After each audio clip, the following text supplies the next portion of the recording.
គឺមានគេថាខ្ញុំច្រើនខ្ញុំអាក់ឡើងចិត្តមួយឆ្នាំបាទសំពីក៏មកកន្លែងហាត់មើលផ្ទាល់ហត់របៀបម៉េចមួយថ្ងៃគេហាត់ប្រហែលពេលការហូបជុកអូយណា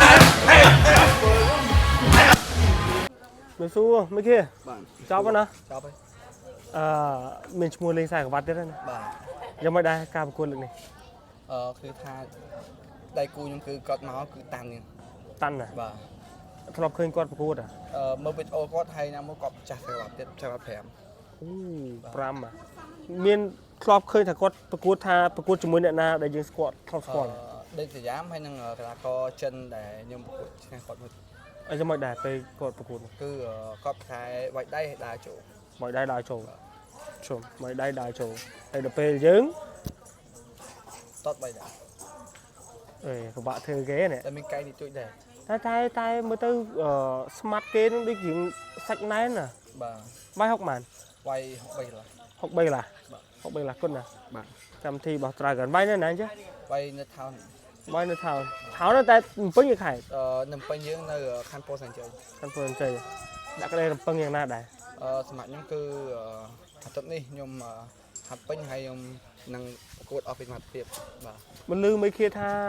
លើកនេះហាត់ឡើងញាត់ដៃឡើងអស់លីងពីខ្លួនណាខ្ញុំហាត់ឡើងខ្សោះហ្មងបាទមិនយ៉ាងលើកនេះដោយសារវាការប្រកួតធំដល់ចេះបាផងអញ្ចឹងហើយខំបង្ហាត់តិចហាត់តអស់លីងដើរញាត់ដៃដូចមើលសប្តាហ៍នេះគឺមិនអីច្រើនគឺដេកហាត់ញ៉ាំងើបដេកហាត់ទៀតបាទប៉ុណ្្នឹងទេចង់បានខ្លាំងតែវត្តចង់បានគឺចង់បានហើយតែណាមួយយើងអត់មើលងាយដៃគូប្រកួតយើងអញ្ចឹងហើយខំបង្ហាត់បាទមើលគេនិយាយរឿងខ្សែក្រវ៉ាត់អញ្ចឹងនឹកឃើញរឿងមតិបងប្អូនមួយចំនួនគាត់និយាយរឿងខ្សែក្រវ៉ាត់ច្រើនណាសម្រាប់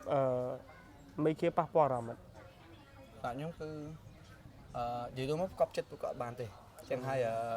ចង់គាត់ថាមិនក៏បានថាឥឡូវដូចខ្ញុំអញ្ចឹងពេលខ្លះគេស្ដីឲ្យគេថាក៏ប៉ុន្តែខ្ញុំលេងពេលខ្លះអត់លេងខមមួយខមមិនពួកគាត់ដែរបើអញ្ចឹងខ្ញុំនៅតែដូចមុនអញ្ចឹងមានការ2019បាទ2019 2020ហ្នឹងគឺមានគេថាខ្ញុំច្រើនខ្ញុំអាក់ឡើងចិត្តមួយឆ្នាំដោយសារប៉ះពាល់អារម្មណ៍បាទចាមករយៈនេះសប្តាហ៍មុនហ្នឹងផ្ទុះរឿងខ្លាំងមែនទែនបងប្អូនយើងអារឿងខមមិនថាដល់អញ្ញាកដាលទៀតសម្រាប់មេឃីមានអីចង់សំណូមពរទៅអ្នក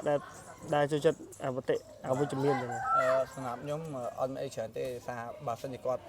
ចង់ដឹងច្បាស់គាត់មកកន្លែងហាត់មើលផ្ទាល់មកថាគេហាត់របៀបម៉េចហើយហាត់របៀបម៉េចមួយថ្ងៃគេហាត់ប្រហែលពេលការហូបចុកមានអីខ្លះ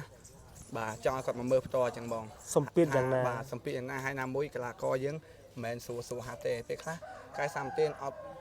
ដល់ឈឺមានបញ្ហាអីមួយតែនៅខំបង្ហាត់អត់ហ៊ានប្រាប់គ្រូមានប្រាប់អីខ្លាចពេលខ្លះខ្លាចគាត់ថាឲ្យខ្លាចគាត់ដកឈ្មោះយើងចេញបាទសុខចិត្តវាយនឹងឈឺចឹងដែរដូចឧទាហរណ៍ដូចធារាចឹងដែរវាយនឹងឈឺអូខេមានតែការជូនពរទេសង្ឃឹមថានឹងមានសារគាត់ថ្មីចូលក្លឹបមួយគ្រឿងទៀតអរគុណច្រើន